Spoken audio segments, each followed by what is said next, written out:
All right, welcome, ladies and gentlemen, to our UFC. Oh, my bad. Our UFC 213 post-fight show. My name is Eddie Law. Of course, this is CrossFitMMA.com. I appreciate you guys tuning in. As the event just wrapped up, of course, you know now that Mr. Robert Whittaker is the new interim middleweight champion. Is slated to fight Michael Bisping. Bisping himself was in the cage, and man, that dude just doesn't stop from like starting shit with somebody, right? Obviously, Yoel Romero was in there, and he started shit with Yoel before the decision was even named or it was even announced. And then Whittaker wins the fight. He gets the decision win, of course. And Michael Bisping still has to go in there and talk shit. Now that's Michael Bisping's like style, right? He has to hate the guy basically, or be like a real try to intimidate the guy he's fighting. You're not intimidating Mr. Robert Whittaker. If he wasn't intimidated by Yoel fucking Romero, he ain't gonna be intimidated by you. Mind you, I do think as we're waiting for my boy Fred Kirby to jump on, I do think that Michael Bisping would have beat the brakes off this Yoel Romero. I do think so. As long as the takedown defense was there. But you got to give it to Whittaker, man. He gets the leg injured early, stops a shit ton of takedowns, and in fucking commanding fashion. Every time he was up a takedown, it wasn't like, oh, Romero almost had it and he barely got out. No, fucking Whittaker would get the fuck out real quick. So it was a legit fucking fight. As Mr. Fred Kirby joins us there from Dayton, Ohio. What's up, man? What's happening, bro? Chilling. What'd you think of that main event, dude? What the fuck, man? Well, first things first, I was fucking wrong. I can get that fucking shit out of the way. I thought Romero was going to... Listen, man, I guess it kind of makes sense in the long run, right? Like, Romero kind of did what I thought he would do. He hurt Whittaker early with that fucking, front fucking kick to the knee or whatever the fuck it was. Obviously, you could tell that Whittaker's leg was hurt throughout the whole fight, early, so... The explosion and the power was definitely there from Romero. What I tend to notice with this fight was how one note Romero's offense was. Was it just me, or did it seem like his boxing was shit? It looked like all he was really doing was throwing flying knees over and over again. He was landing some all right strikes in the exchanges, kind of breaking out of the clinch and shit like that. But overall, around the third, towards the end of the second and then the third round, I'm like, yo, Romero's not boxing. Mm-hmm. And when he does box, he's getting eaten up. His striking looked really one note in this fight. The power was still there. And what's odd is after he hurt his leg in the beginning, he didn't really go back to it. He never really, he should have stayed on that fucking leg, because towards the end of the fight, he really didn't have a whole lot of offense going for himself other than that. Yeah, it was really weird because I know the same damn thing, right? It's he was going for the home run hit every time he threw. It was just home run after home run shot that he was going for. Wasn't putting too many combinations together. He did that little side kick to the knee, hyperextended the knee, or to the thigh, hyperextended the knee. And I thought for sure, I'm like, oh, dude, Whittaker's not even gonna make it past the second round or third round with that fucked up knee of his, because Yoel's gonna go after it. You're right, Yoel doesn't even go at it at all. Instead, he repeatedly tried to take him down. I mean, the fucking takedown defense on Robert Whittaker, god damn. Well, he kept trying to land a really low percentage strike, man. Mm-hmm. I don't give a shit how many flying knees you land. There's still a low percentage strike. They're still kind of hard to land, whatever the case may be. He kept fucking throwing them like they were jabs. Yeah. He's a good striker. He's got some good fucking striking defense. Eventually, he figured out, and he wasn't, he was kind of riding with the momentum, and he wasn't kind of gliding into him like the first 2 or 3 fucking times that Yoel threw it. A fucking flying knee cannot be the basis of your offensive arsenal. I don't give a shit how many times it's worked in the past. And you've seen how that shit kind of played out.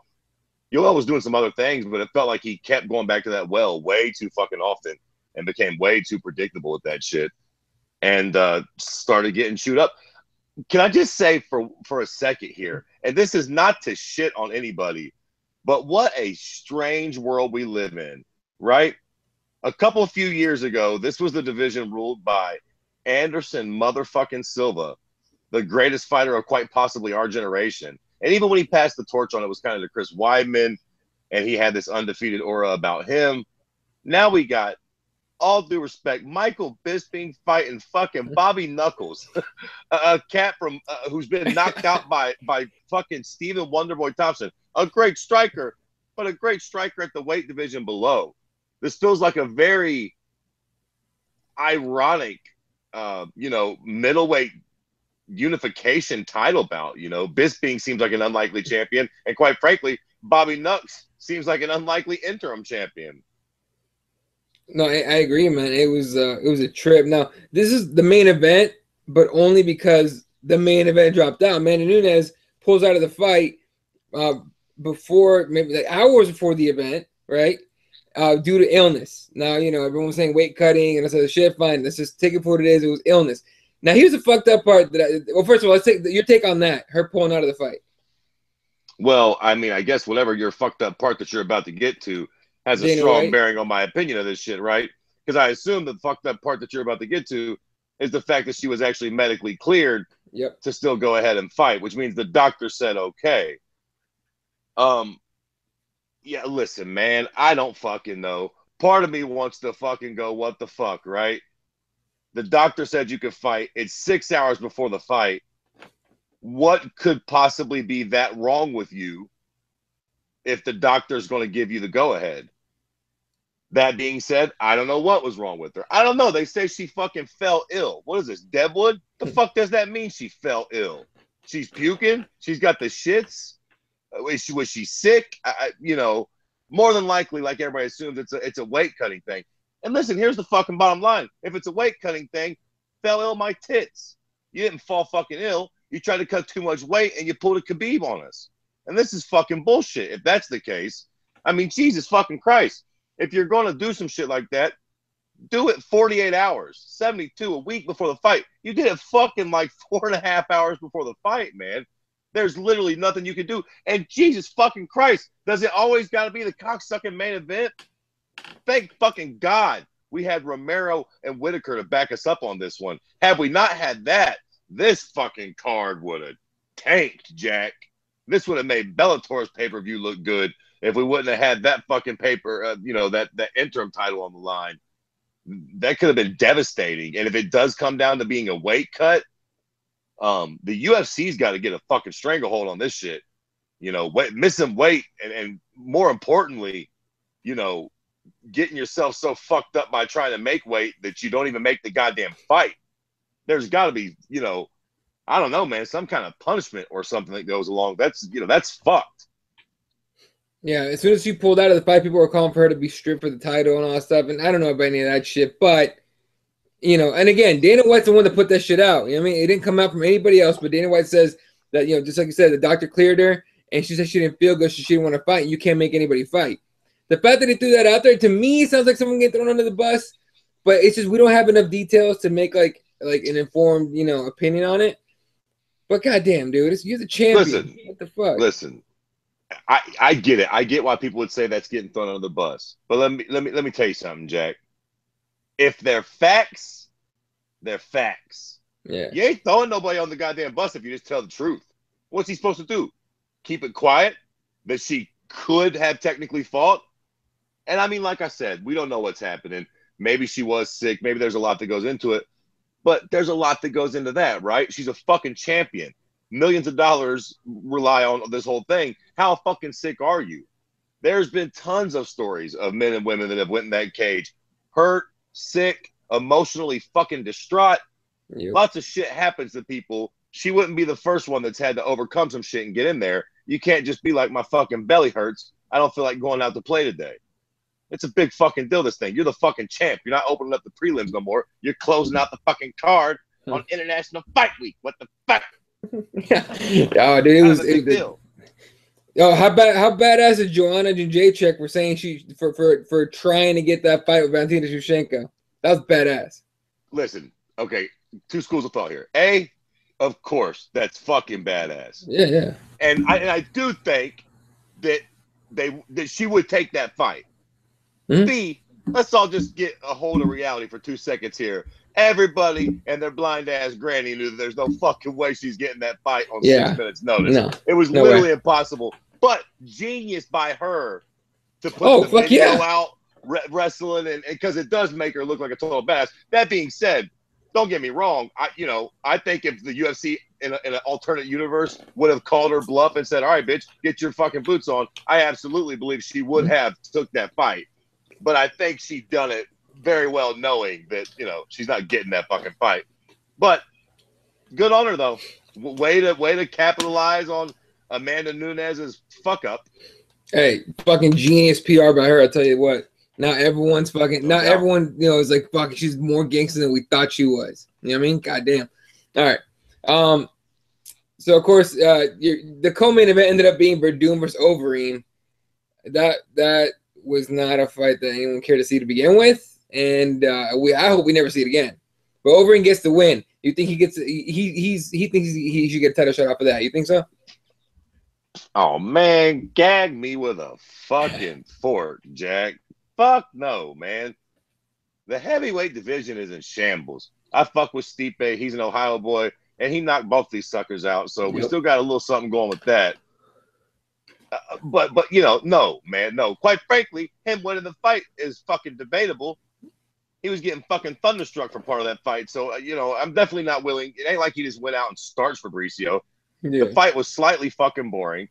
And him winning was fucking debatable. What was it, a fucking split majority decision? Majority. What the fuck does that even mean?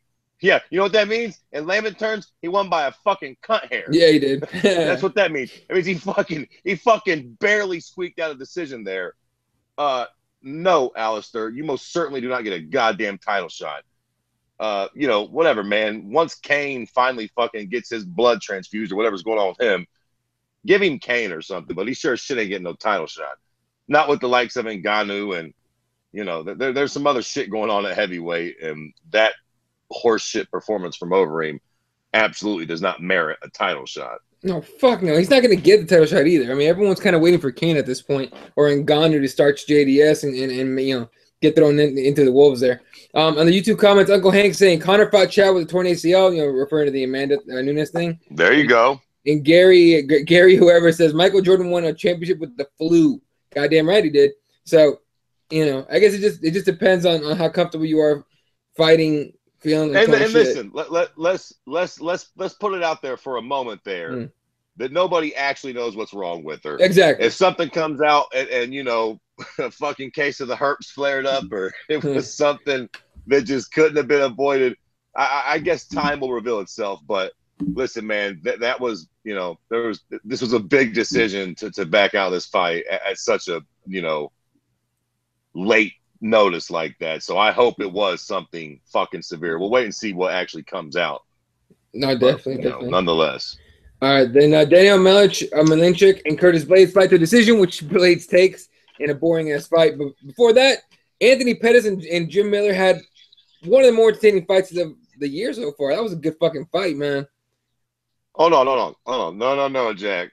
You think it was a good fight? Don't think for it. No. No. Of course that was. Thank fucking Christ. Bless those little cocksuckers. Because don't you think for a second and a half we're letting Curtis, Rusty Blades slide with that shit? Fuck that shit. Billing on a pay-per-view, and everybody's fucking telling me about how special you are and how you're gonna steamroll this guy and you're the fucking future prospect. When you come out and lay an egg like that, you got to get your ass handed to you.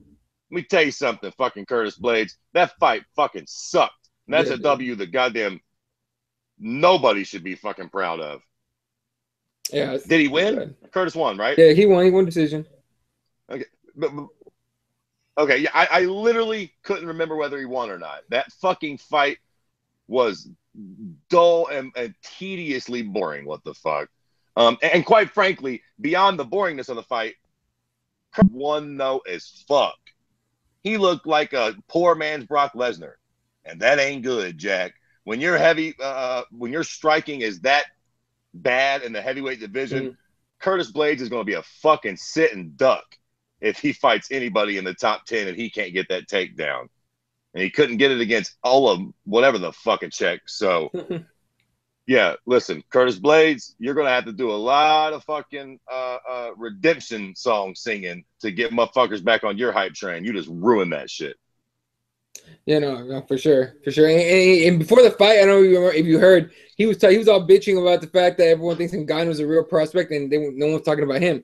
Well, now less people are gonna be talking about you boring fuck.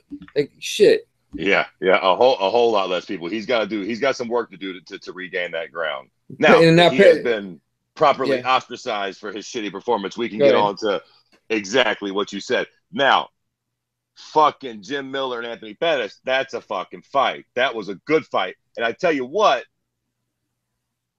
I don't want to quite say, Showtime is back, but he's on his way. It looked like Showtime. He's smelling like Showtime. He looked good. He didn't quite get the finish. He didn't get the flashy finish.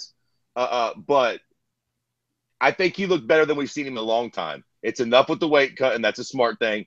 Damn that 45 business. And fundamentals, man. Mm-hmm. Stay in your lane. Do what you do, man. He is a fucking fantastic striker, and he's got slick grappling with strong suits. Anthony Pettis is a very talented, bad motherfucker, and we saw him kind of getting back to that tonight. And listen, Jim Miller's no fucking pushover. Right. He is a tough, very talented, gritty fucking veteran. A win over him fucking counts, even at this point in the game. Big time. Big time. And then, of course, the first fight on the main card, everyone thought it was going to be Brown or Linnick getting thrown up here on the pay-per-view. It wasn't. It was Rob Font versus Douglas Andrade. And good reason. Second round submission win for Rob Font. That was a solid start to the pay-per-view. But overall, man, the card was kind of like, whatever. I mean, fucking Travis Brown got put down. He got subbed. He's probably done. Yeah. Let's talk about Mr. Brown for a minute. Although I will say quickly before we just kind of glaze over that fight, Rob Font looked good. He looked great. I like. Looked impressive, man. Yeah. I was kind of on the fence with him going into it. I was needing to see something, and he showed me something. He looked good. He looked like he made some solid fucking improvements out there. So, open off the car, and that was a good fight too. Yeah. And a night kind of full with speckled with shit.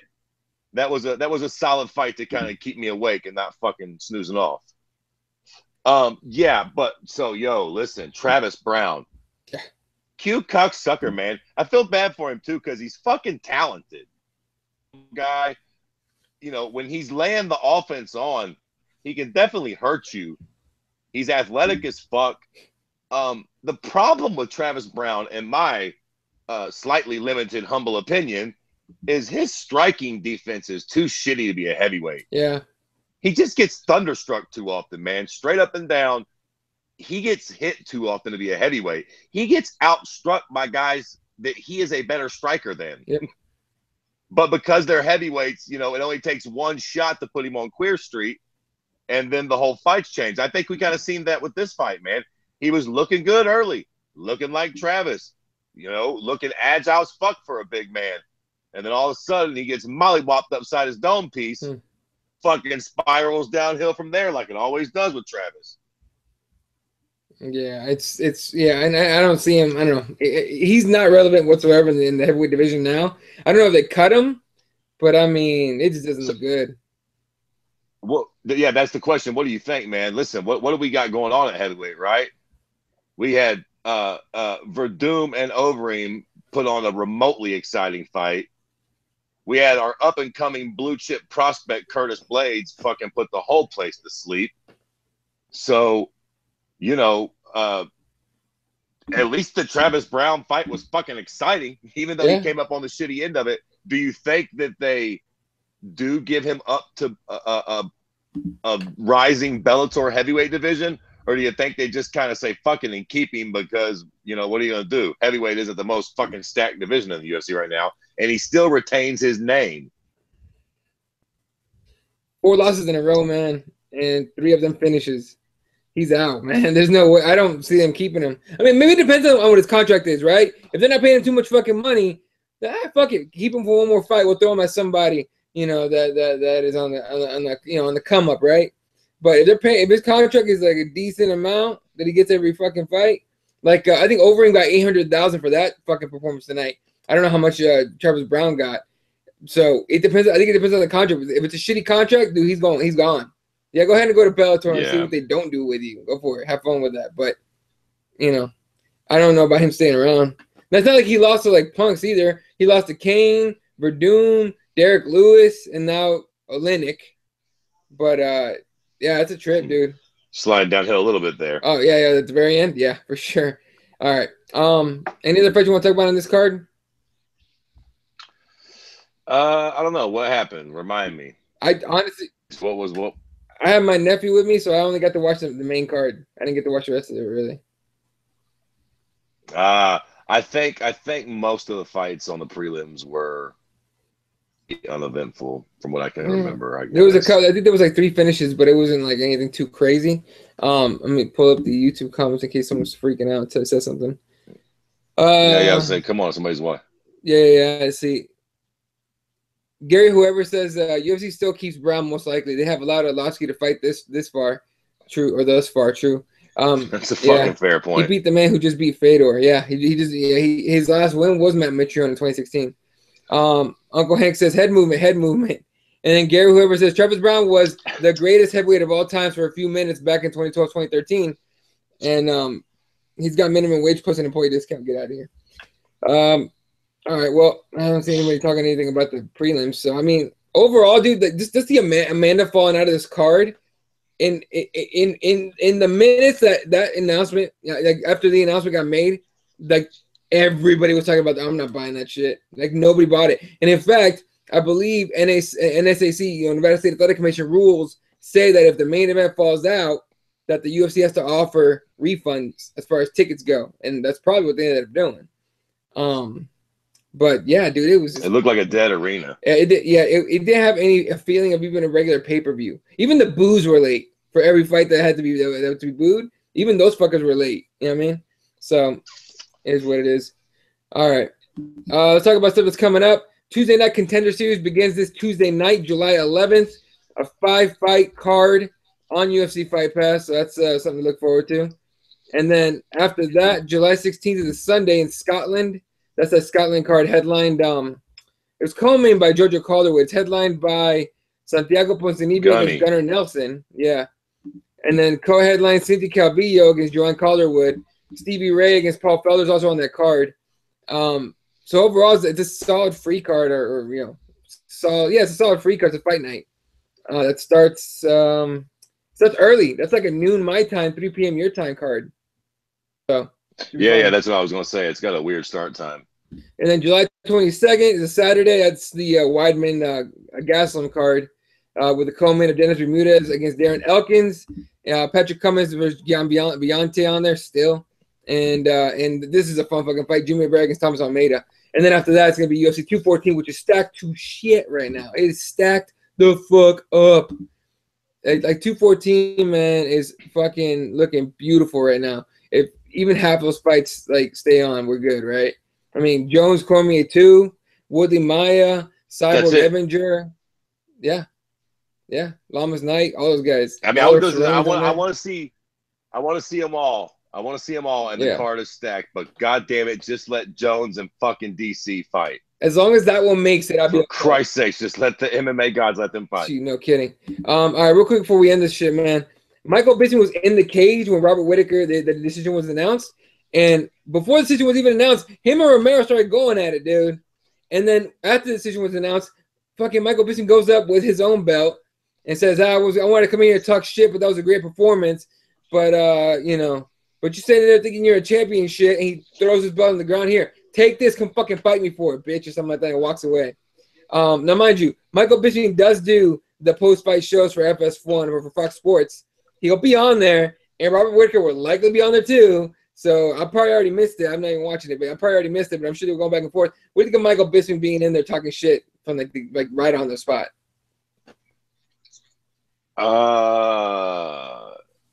Personally, dog, for me, and listen, I kind of like Michael Bisping. Yeah. He's grown on me over the years like a fungus. I can tolerate old Mike now. I used to not be able to stand him, but this tonight, for me personally, was cringeworthy, to be honest. Yeah.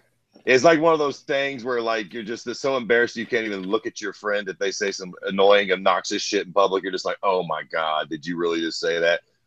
Like when he called him a bitch, I think. Come and get it, bitch. It was like, ooh. Yeah. Like it felt so forced and contrived. It was very, yeah, you know what I mean? Listen, had it been Yoel, all bets are off. Great. Throw the bitch word, start pushing people, the whole most of it. But it was Robert Whittaker, man. He's a nice guy. He was even nice to you right then. it didn't. That was uncalled for, man. It just didn't feel right. It felt like Mike was trying to drum up some interest, and you can't do that. You can't make a beef where there ain't one. You know what I mean? It just ends up making you look kind of stupid. It didn't. He was trying to do. It just didn't play right, and it made him sound very, kind of dopey a little bit. Like, it doesn't work really when you shit talk Fedor. You know what I mean? When you shit talk a dude who really doesn't engage in that type of behavior, like Robert Whitaker was just like, whatever, mate. Yeah. Like he didn't really give a shit, man. It doesn't have the. He even joked at the end. He's like, "Can I keep that? Because I'll take that shit. I'll take 2 belts home." Exactly. Like instead of getting mad and taking the bait, he just made like a joke. Like, so can I keep that? Like, so it was just like wah wah wah wah. Yeah, it was funny. He should have just shook his hand and took the high road. It was funny as fuck because he did. And when he said that, I was sitting here, I was watching. I was like, dude, he wasn't intimidated by your fucking Romero, who's a tank. He's not gonna be intimidated by your shit talk. Shut the fuck up, get out of the cage, man. What the hell are you doing? So, anyway, yeah. Quite frankly, I'm pretty sure that Bisping will be the underdog once that fight rolls around. At this point, I mean, dude, coming off of a stoppage win over Jacare, and then a win like that, decisive, in my opinion, win like that over Romero. That's impressive. Fucking, I gotta say, man, I couldn't quite say I underestimated him. He has surprised me in how good he's looked against his last, opposition. Like, he's on Robert Whitaker's the real fucking deal, man. Okay, and quickly, listen. Speaking of real deals, before we wrap this up, I missed 85% of the card last night. Well, shit, I missed like 90% of it. The only thing I did see was that fucking Justin Gaethje Michael Johnson fight.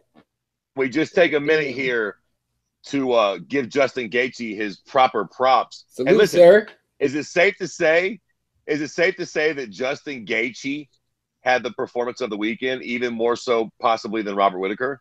Fuck yeah. Well, fuck yeah, he did. Michael Johnson went in there fucking accurate as fuck, landing shots, and Justin Gaethje got hurt, still came back, won the fight, TKO style. Michael Johnson had to shut the fuck up and go home. That was crazy. You know how, I forgot who it was, Chase Sherman, I think his name.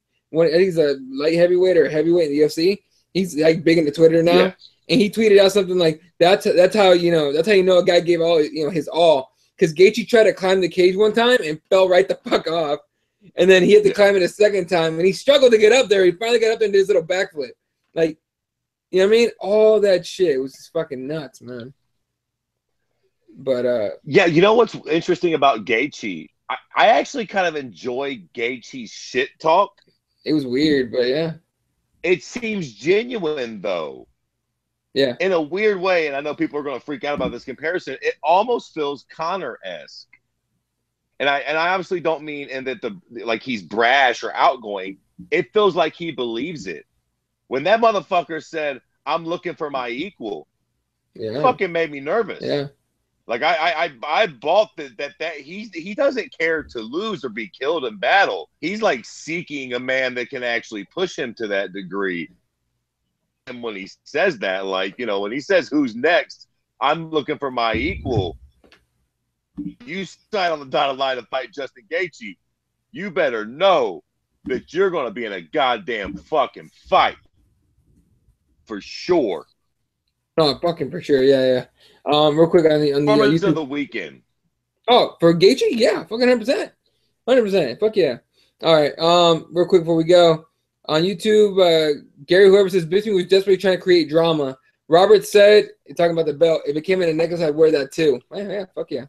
And any word on Twitter about Whitaker's knee injury? I was actually looking for that while Fred was talking, and there's nothing like official other than it looked like a hyperextension of some sort. So, we didn't get anything real.